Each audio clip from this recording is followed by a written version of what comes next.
Just going to run through some key points on how to take a tyre off and how to put it back on again. There's a few simple things that make it really easy if you get it done right. First thing you want to make sure is that the tyre is fully deflated. With the tyre fully deflated, it makes it easier for the tyre to move around in the body of the rim.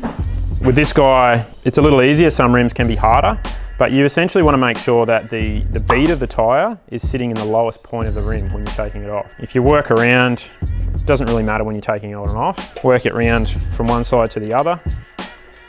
As the bead is sitting in the deepest section of the rim, you should have more room to play with. Once you've got that bead exposed, simply pull it off.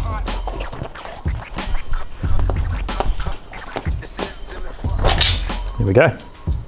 Now when it comes to putting the tyre back on, the first thing you want to do is make sure that you get one side in. You want to line it up. Like a simple tip is to make sure that you go your valve first, get your bead one side, work it around, align your valve, then starting from the other side, get it in the deepest section of the rim again,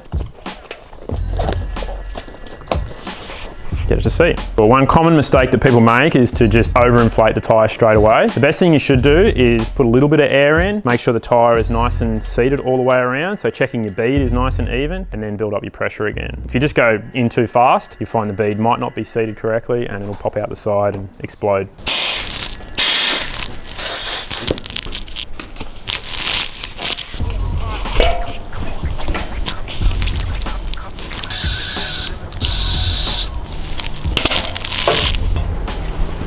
Another common thing that we like to do is to line up the valve of the tube with a hot patch on the tyre. That way if you ever do get a flat, you can pull the tube out, check the tube, see where the hole is in the tube in relation to the valve, and you'll have a good indication of where on the tyre flat is. That's a really simple little thing as well.